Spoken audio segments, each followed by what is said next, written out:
तो क्या हालचाल। देखो मोशन 04 चूंकि इसमें बहुत सारे न्यूमेरिकल हैं इसलिए काफ़ी लंबा हो गया है, तो इसको छोटे छोटे कई भागों में रिलीज कर रहा हूँ। तो यह मोशन का पार्ट 3 है, इसमें बहुत अच्छे अच्छे न्यूमेरिकल हैं, तो इसको बढ़िया से सॉल्व करिए, मन लगा के पढ़िए, ठीक है।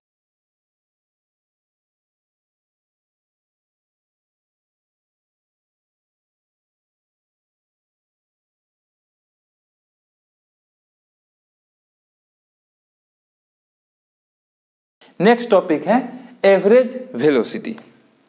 तो देखो जैसे हम लोगों ने एवरेज स्पीड पढ़ा है वैसे ही है हम लोग के पास एवरेज वेलोसिटी। एवरेज वेलोसिटी को पढ़ने से पहले हम लोग डिस्प्लेसमेंट वाला कंसेप्ट याद कर लेते हैं। याद है डिस्प्लेसमेंट वाला कंसेप्ट? अगर तुम लोग को एकदम नहीं पता है डिस्प्लेसमेंट किसे कहते हैं तो चले जाओ पहला वाला, मतलब वीडियो नंबर 3 मोशन 03 देखो, तब यहाँ पे आओ। देखो कोई बॉडी अगर पॉइंट ए से पॉइंट बी तक जा रही है तो वह पाथ उसका स्ट्रेट लाइन भी हो सकता है या फिर कर्व लाइन भी हो सकता है। वह सीधे भी जा सकते हैं या टेढ़ में रास्ते से भी जा सकती है। वह चाहे जिस भी रास्ते से जाए, वह ए से चला और बी तक पहुंचा, ए को कहते हैं इनिशियल पॉइंट और बी को कहते हैं फाइनल पॉइंट। चाहे जो बॉडी है, जो ऑब्जेक्ट मूव कर रहा है, किसी भी रास्ते से चला हो, हम इनिशियल पॉइंट से फाइनल पॉइंट तक एक सीधा रेखा खींचे, लाइन सेगमेंट खींचे और उसका लंबाई माप लें, तो उस लंबाई को ही कहते हैं displacement. Displacement is the shortest distance between initial point to final point is called displacement. अब एवरेज वेलोसिटी को समझो। एवरेज वेलोसिटी है, average velocity is equals to total displacement by total time. यानी कोई भी ऑब्जेक्ट है उसका माने एवरेज वेलोसिटी निकालना है तो उसका टोटल डिस्प्लेसमेंट को टोटल टाइम से डिवाइड कर देंगे तो एवरेज वेलोसिटी आएगा। हम लोगों ने पढ़ा था पिछले क्लास में कि डिस्प्लेसमेंट एक वेक्टर क्वांटिटी होता है। यहाँ पे डिस्प्लेसमेंट बाय टाइम है, यानी कि एक वेक्टर क्वांटिटी इन्वॉल्व है, इसलिए average velocity is a vector quantity. Vector quantity कहने का मेरा मतलब है कि जब भी एवरेज वेलोसिटी बताओगे तो सिर्फ 30 किलोमीटर पर आवर लिखना काफी नहीं होगा, साथ में बताना होगा 30 किलोमीटर पर आवर नॉर्थ या साउथ, ईस्ट या वेस्ट, यानी डायरेक्शन दीजिएगा तभी एवरेज वेलोसिटी कंप्लीटली लिखा जाएगा। मतलब इसमें मैग्नीट्यूड और डायरेक्शन दोनों होता है। तीसरा, स्पीड का ऐसा यूनिट मीटर पर सेकेंड होता है और इसका भी ऐसा यूनिट मीटर पर सेकेंड ही होता है। नेक्स्ट है किसी भी ऑब्जेक्ट का एवरेज वेलोसिटी निगेटिव भी हो सकता है, पॉजिटिव भी हो सकता है, जीरो भी हो सकता है, कुछ भी हो सकता है, ठीक है। तो एवरेज वेलोसिटी के बारे में हम लोग जाना, total displacement by total time is average velocity.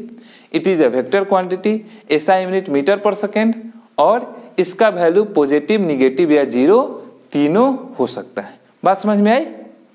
तो चलो इस टॉपिक से हम लोग कुछ क्वेश्चन बना दे। कुछ क्या, एक ही क्वेश्चन है, एक क्वेश्चन बना दे। क्वेश्चन है जोसेफ, यही कलर मुझे पसंद नहीं, बार बात है। Joseph jog from one point A to another point B. एक पॉइंट ए है और एक पॉइंट बी है। ए से बी तक यह जोसेफ है, मिस्टर जोसेफ ए से बी तक जॉगिंग करते हुए गए, जो कि है 300 मीटर लंबा रोड, 300 मीटर। यहां से अच्छा, इसमें टाइम भी लगा, 300 मीटर जाने में टाइम लगा इनको 2 minute 30 second, 2 minute and 30 second. Joseph A से बी तक गया, जो कि 300 मीटर है ए से बी तक की दूरी, और इसमें इसको समय लगा 2 मिनट 30 सेकेंड। इसके बाद यह लड़का बी से रिटर्न आया सी तक, 100 मीटर बैक रिटर्न आया। यहाँ से चलते चलते बी से चलते चलते सी तक पहुंचा, जो कि है 100 मीटर दूर, और इस काम में इस बालक को लगा है 1 मिनट, टाइम लगा है 1 मिनट। तुमको निकालना है ए में total what is the Joseph velocity in jogging from A to B. तो जब यह ए से बी तक गया है तब इसका एवरेज वेलोसिटी कितना है। दूसरा निकालना है इसका एवरेज वेलोसिटी ए से सी जाने में। तो चलो क्वेश्चन इजी है। एवरेज वेलोसिटी का फॉर्मूला होता है average velocity is equals to total displacement divide by total. पहले हम लोग ए नंबर में लेते हैं जब वह ए से बी तक जाता है, तो ए से बी तक की दूरी है 300 मीटर 300 मीटर और टाइम लगा है 2 मिनट 30 सेकेंड। देखो चूंकि यह स्ट्रेट लाइन पे चल रहा है तो स्ट्रेट लाइन पे डिस्टेंस और डिस्प्लेसमेंट दोनों इक्वल होते हैं, जितना डिस्टेंस उतना है डिस्प्लेसमेंट। यहाँ से यहाँ तक स्ट्रेट लाइन है। इनिशियल पॉइंट से हम लोग डिस्प्लेसमेंट का फॉर्मूला जानते हैं, डिस्प्लेसमेंट के बारे में पढ़े थे, इनिशियल पॉइंट से फाइनल पॉइंट के बीच का शॉर्टेस्ट डिस्टेंस। तो यह ए से चला बी तक पहुंचा, इनिशियल पॉइंट से फाइनल पॉइंट जो कि है 300 मीटर। तो डिस्प्लेसमेंट हो गया, displacement is equals to 300 metre. Time दिया है 2 मिनट 30 सेकेंड, 2 मिनट यानी 60 इंटू 2 120 मिनट एंड प्लस 30 किए तो 150 second. Average velocity total displacement 300 by total time 150, काटेंगे 2 बार में कटेगा 2 मीटर पर सेकेंड। सर डायरेक्शन क्या होगा? From A to B direction देना एकदम जरूरी है। तो यह हुआ क्वेश्चन नंबर ए का आंसर, 2 मीटर पर second from A to B. अब हम लोग आते हैं फ्रॉम ए टू सी के लिए। फ्रॉम ए टू सी, देखो ए टू सी में क्या हुआ है, लड़का गया है ए से बी तक, बी से फिर लौट के आया सी तक। ए से बी तक की दूरी है 300 मीटर और बी से सी तक की दूरी है 100 मीटर और टाइम कितना लगा है? तो ए से बी तक जाने में समय लगा है 2 मिनट 30 सेकेंड यानी 150 सेकेंड और बी से सी तक जाने में समय लगा है 1 मिनट यानी 60 सेकेंड। अगर टोटल टाइम निकाला जाए तो total time is equals to 150 plus 60 जोड़े तो 210 सेकेंड। और डिस्प्लेसमेंट कितना है? तो initial point A final point C. Displacement का हम लोग जानते हैं इनिशियल पॉइंट से फाइनल पॉइंट के बीच का दूरी, तो यहाँ से यहाँ तक की दूरी जो कि होगा 200 मीटर। तो डिस्प्लेसमेंट हो गया, displacement is equals to 200 metre. तो हम लोग निकालेंगे यहाँ से average velocity is equals to total displacement 200 metre बटा टोटल टाइम 210 सेकेंड, कटेगा तो हो जाएगा 20/21 मीटर पर second from A to C. हो गया। तो एवरेज वेलोसिटी खूब बढ़िया समझ में आ गया। चल अब हम लोग एवरेज वेलोसिटी और एवरेज स्पीड में संबंध देखते हैं कि दोनों में क्या रिश्ता है, यह रिश्ता क्या कहलाता है, जायज है कि नाजायज है, कौन सा रिश्ता है। तो देखो एवरेज स्पीड और एवरेज वेलोसिटी में रिश्ता जानने से पहले तुम लोग याद करो डिस्टेंस एंड डिस्प्लेसमेंट, इन दोनों में क्या रिश्ता था, याद है क्या? डिस्प्लेसमेंट। सर कुछ याद नहीं आ रहा है, मुझे कुछ याद नहीं आ रहा है। तो देखो एक बात याद रखो, मोशन 0-3 इसमें डिस्टेंस और डिस्प्लेसमेंट पढ़ाया गया है। भाग के जाइए, पहले उस वीडियो को फास्ट फॉरवर्ड करके ही एक बार और देख लो, तब आओ यहाँ पे डिस्टेंस और डिस्प्लेसमेंट में रिलेशन। तो हम लोगों ने पढ़ा था कि डिस्टेंस कभी भी डिस्प्लेसमेंट से बड़ा या डिस्प्लेसमेंट के बराबर हो सकता है, डिस्प्लेसमेंट से कभी भी छोटा नहीं होगा। यानी दूसरे शब्दों में कहें तो डिस्प्लेसमेंट डिस्टेंस से छोटा या डिस्टेंस के बराबर हो सकता है। दूसरा अगर हम लोग कहें तो डिस्टेंस और डिस्प्लेसमेंट दूसरा क्या इसी का भाग है, डिस्टेंस या डिस्प्लेसमेंट का डिस्टेंस बटा डिस्प्लेसमेंट निकालें तो चूंकि डिस्टेंस बड़ा या बराबर होगा तो इस दोनों का रेशियो हमेशा 1 से बड़ा या 1 के बराबर होगा। इसी का उल्टा कर दो, डिस्प्लेसमेंट ऊपर और डिस्टेंस नीचे रख दो तो 1 से छोटा या 1 के बराबर होगा। ठीक है, इतना बात अगर दिमाग में रहे तो हम लोग चलो आगे बढ़ते हैं। हम लोग पढ़ें average speed. Average speed, average speed में होता है total distance divide by total time. और एवरेज वेलोसिटी हम लोग पढ़े, velocity is equals to total displacement divide by total time.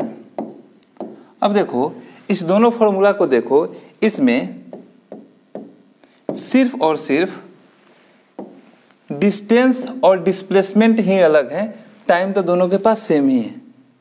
तो अगर डिस्टेंस और डिस्प्लेसमेंट के बीच में जो रिलेशन था वही रिलेशन इन दोनों के बीच में होगा। क्या रिश्ता था कि डिस्टेंस हमेशा बड़ा होगा डिस्प्लेसमेंट के, या फिर कभी कभी डिस्टेंस डिस्प्लेसमेंट के बराबर हो जाएगा। तो उसी तरीके से हम कहेंगे कि एवरेज स्पीड, देखो छोटा में लिख रहा हूँ जगह कम है, एवरेज स्पीड हमेशा बड़ा या बराबर होगा एवरेज वेलोसिटी के, परंतु एवरेज वेलोसिटी से कभी भी छोटा नहीं होगा। एवरेज स्पीड हमेशा बड़ा या बराबर होगा एवरेज वेलोसिटी से। अगर दोनों का हम लोग रेशियो निकालें तो average speed divide by average velocity हमेशा 1 से बड़ा या 1 के बराबर आएगा। अच्छा एक बात बताओ, किस सिचुएशन में, जैसे हम लोगों ने पढ़ा था rectilinear motion and curvilinear motion, दोनों में से किस मोशन के दौरान डिस्टेंस डिस्प्लेसमेंट के बराबर हो जाता है? पता है? अगर दिमाग में आ जा रहा है आंसर तो वेरी गुड। तो सर रेक्टिलिनियर मोशन के दौरान यदि कोई बॉडी स्ट्रेट लाइन पे चले तो जितना डिस्टेंस होगा उतना ही डिस्प्लेसमेंट होगा। उसी तरीके से अगर कोई बॉडी रेक्टिलिनियर मोशन करे,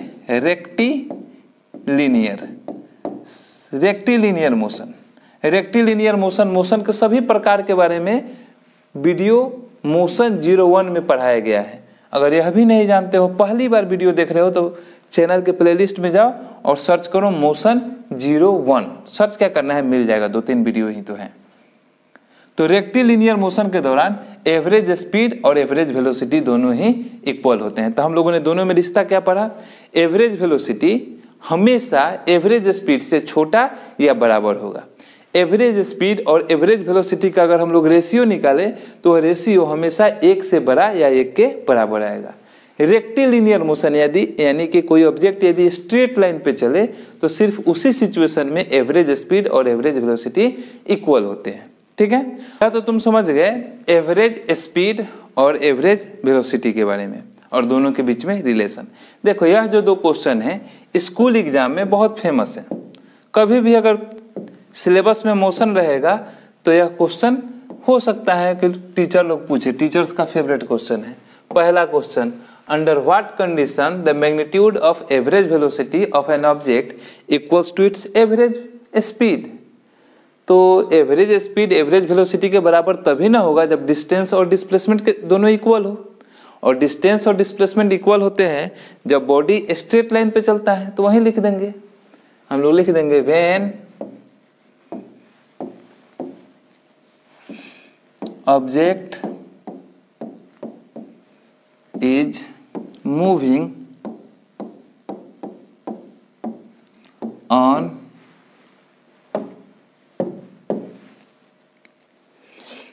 a straight line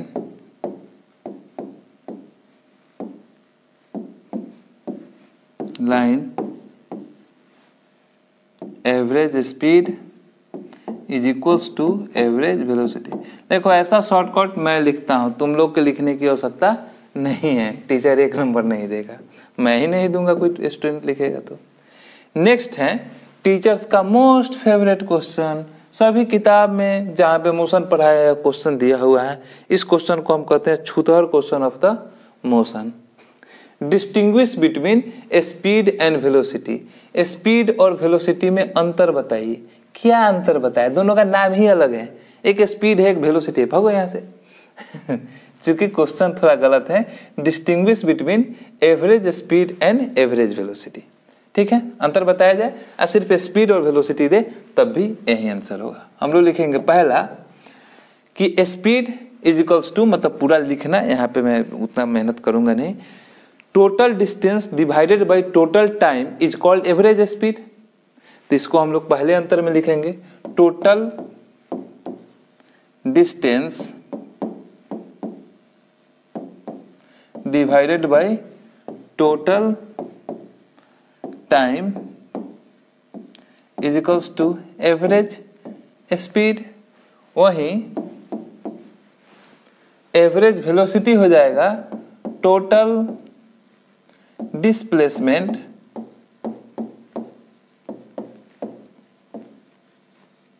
divided by total time, यह हो जाएगा velocity.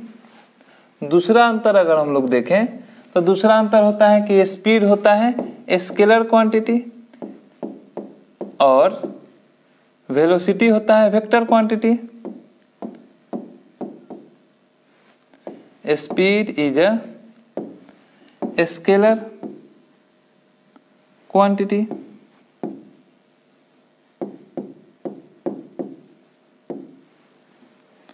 and velocity is a vector quantity। Next question, चलो क्वेश्चन पढ़ो, उसके बाद मैं समझाऊंगा। क्वेश्चन को समझा देता हूं, ब्रेक डाउन कर देता हूं, उसके बाद देखते हैं कि इसको कैसे बनाया जाए। तुम चलो आगे चलो।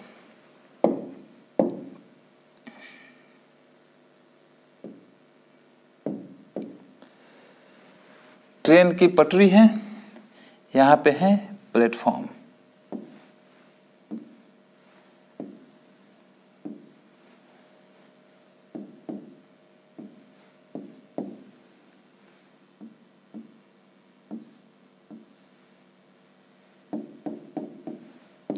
यह प्लेटफॉर्म है, यह एक फ्लैग प्लेटफॉर्म है और इसकी लंबाई है 500 मीटर।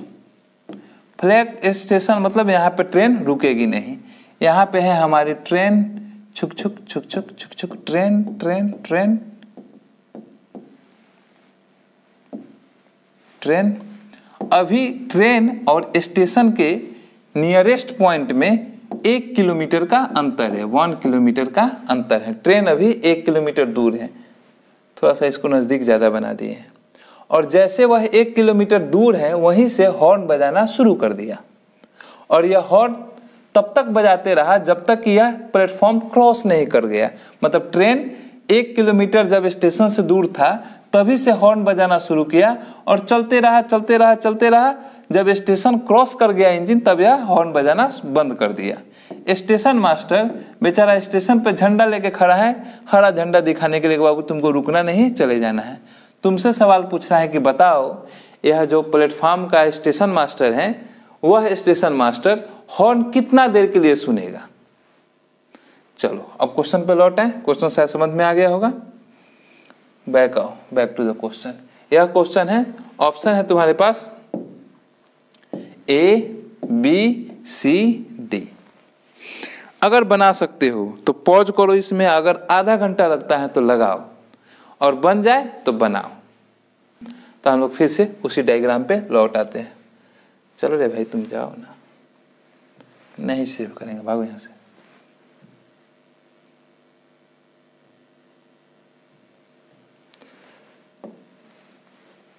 प्लेटफॉर्म, ट्रेन की पटरी, यहाँ पे हम बना देते हैं प्लेटफॉर्म।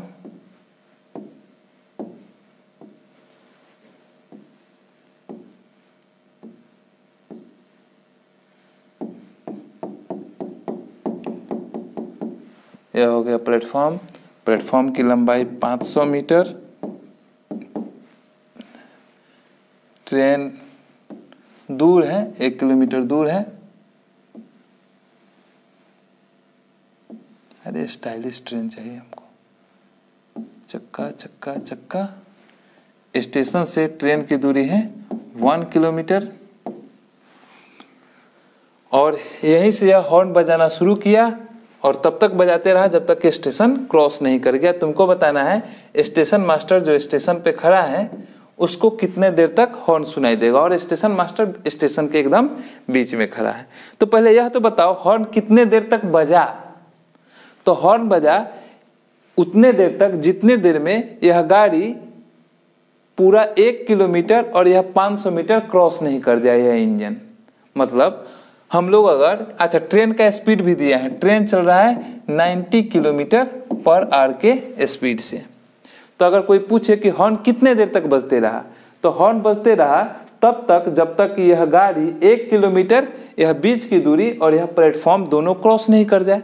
तो यानी इस गाड़ी के द्वारा 1 किलोमीटर और यह 500 मीटर 1.5 किलोमीटर चलने में जितना समय लगेगा वह अगर हम निकाल लें तो हमको पता चल जाएगा कि हॉर्न कितना देर चला बजा। लेकिन इसके बाद भी एक कैच है, साउंड की स्पीड होती है, speed of sound is equals to, इस सवाल में दिया है 300 मीटर पर सेकेंड लेना है। हॉर्न यहाँ से बजा उसी समय यहाँ पे सुनाई नहीं देगा, साउंड को भी यहाँ से चलकर स्टेशन मास्टर के कान तक आने में कुछ समय लगेगा। तो जितना देर लगेगा साउंड को जब यह पहली बार बजा था वहां से यहाँ तक पहुंचने में, उस समय को घटा देंगे तो एग्जैक्ट उतना ही देर तक स्टेशन मास्टर सुनेगा। तो हम लोग फिर साउंड यहाँ से 1 किलोमीटर और यहाँ स्टेशन मास्टर तक पहुंचने में 1 किलोमीटर चलने में जितना समय लगेगा वह निकाल के घटा देंगे तो हमको टोटल टाइम पता चल जाएगा जितने देर के लिए यह बजा है, हॉर्न बजा है। ठीक है, तो चलो शुरू करते हैं। तो सबसे पहले ट्रेन टोटल कितने देर तक हॉर्न बजते रहा वह निकालते हैं। तो इसके लिए हमको निकालना होगा time taken to travel the train, मैंने travel 1.5 kilometre by the train. The speed of train, speed of train is equals to 90 kilometre per hour. इसको मीटर पर सेकंड में बदले तो 90 मल्टीप्लाई बाई 5/18 काटेंगे, 18×5 = 25 मीटर पर सेकेंड। अब time is equals to होता है डिस्टेंस बाय स्पीड। डिस्टेंस है हमारे पास 1 किलोमीटर यानी 1000 मीटर प्लस 500 मीटर यानी 1500 मीटर और स्पीड है 25। अगर काटेंगे तो 25 × 150 60, that is total 60 second.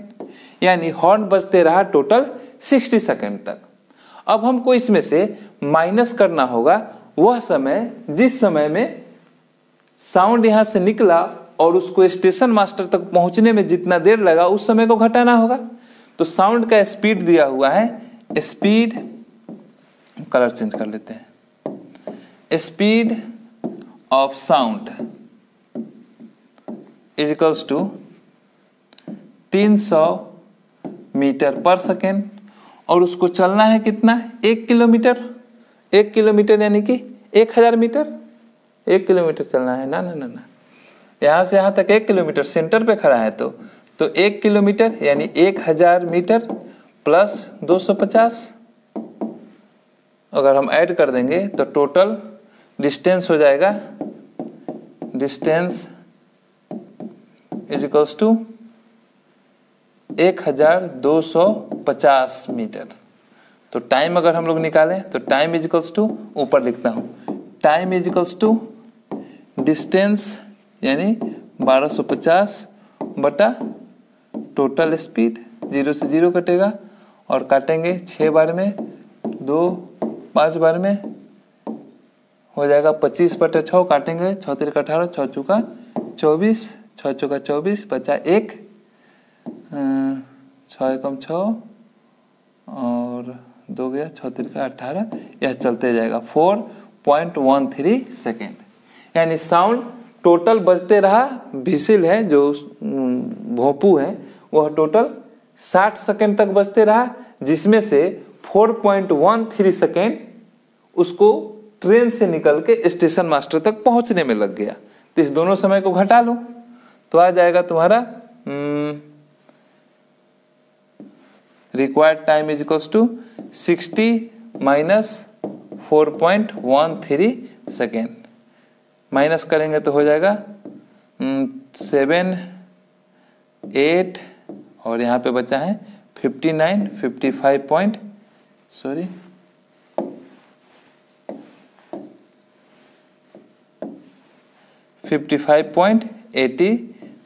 Second. यही होगा, देख लो 55.87 सेकेंड कौन सा ऑप्शन है। 55.87 सेकेंड पैक करें, 55.87 सेकेंड। तो देखो जो क्लोजेस्ट आंसर है हमारे पास वह आंसर है 55.80 सेकेंड। तो यही सही होगा। मजा आया बना के? मुझे तो बहुत आ रहा है। अगर तुमको ये सब चीज समझ में आ रहा होगा तो तुमको भी मजा आ रहा होगा। चलो इस क्लास का last question but not the least, सबसे सुंदर सबसे अच्छा क्वेश्चन।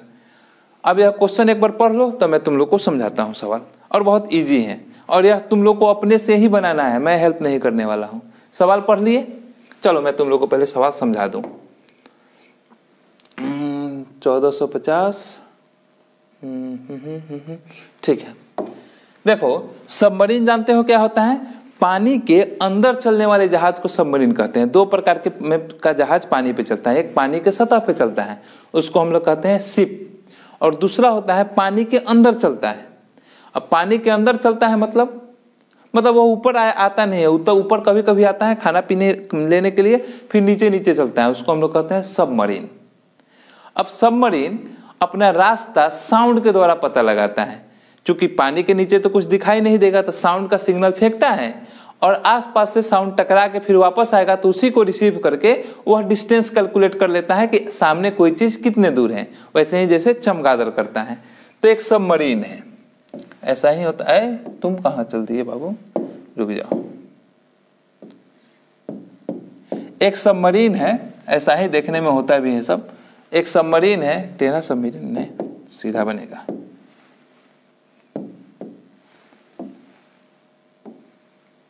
यह एक सबमरीन है और यह पानी के नीचे है भाई अपना। यहां से एक साउंड सिग्नल भेजा, वह साउंड सिग्नल पानी के नीचे भी पहाड़ होता है, कोई ऑब्स्टेकल है, पहाड़ वार है, उससे टकराया और टकरा के वापस आ गया। जब साउंड का सिग्नल भेजा गया था, जाने और टकरा के आने में उसको टाइम लगा है 4 सेकेंड का। और पानी में देखो साउंड का स्पीड हवा में कहीं पे 330 लिखा रहेगा, कहीं पे 340, कहीं पे 343, क्योंकि टेम्परेचर में चेंज के कारण स्पीड चेंज होता है। उसी तरह यहाँ पे पानी में स्पीड ऑफ साउंड दिया हुआ है 1450 मीटर पर सेकेंड। तुमसे कहता है कि निकालो यह ऑब्स्टेकल कितने दूर है। तो अपने से बना सकते हो। मान लो यह d दूरी है तो साउंड कितना डिस्टेंस ट्रेवल किया, एक बार गया और एक बार आया, टोटल डिस्टेंस 2d। अब तो निकाल लोगे। चलो वीडियो पॉज करो और इसका आंसर कमेंट करना है। A, B, C में से कौन सा होगा यह मैं नहीं बताऊंगा। अगर तुम अभी तक क्लास अच्छे से समझे हो तो उम्मीद करेंगे कि यह सवाल तुम जरूर बनाओगे। और यह सवाल देखो NTSC में 2020-21 के एग्जाम में पूछा गया था, 22 नहीं 20-21 के एग्जाम में पूछा गया था। Option A, option B, option C, option D कौन सा करेक्ट है। ठीक है, तो इसका आंसर कमेंट करो। आज के क्लास में हम लोगों ने जो जो पढ़ा है उसका समरी है इसके बाद से। तो तुम लोग अगर चाहो तो इसका स्क्रीनशॉट ले सकते हो वीडियो को रोक के, 1, 2 और 3। तो नेक्स्ट क्लास हमारा होने वाला है जिसका नाम होगा मोशन 5। उसमें हम लोग acceleration and equation of motion पढ़ेंगे, जो कि इस चैप्टर का समझो जान है। इक्वेशन ऑफ मोशन इस चैप्टर में जो सबसे अच्छी चीज है वो है इक्वेशन ऑफ मोशन। तो वो आने वाला है नेक्स्ट वीडियो नंबर 5 में। बाकी मैंने एक टेलीग्राम चैनल बनाया है जिस चैनल पे डेली प्रैक्टिस करने के लिए मैं क्वेश्चन दूंगा अच्छे बुक से और प्रीवियस ईयर क्वेश्चन पेपर से। तो उस टेलीग्राम चैनल का लिंक डिस्क्रिप्शन में होगा, उसको ज्वाइन कर लो। उसमें जो होमवर्क आएगा उसको बनाना है, कोई डाउट होगा तो वहाँ से पूछ सकते हो, और जब जब वीडियो आएगा तो तुमको नोटिफिकेशन वहीं से मिल जाएगा। ठीक है, आज के लिए इतना ही। टाटा, bye bye, love you all.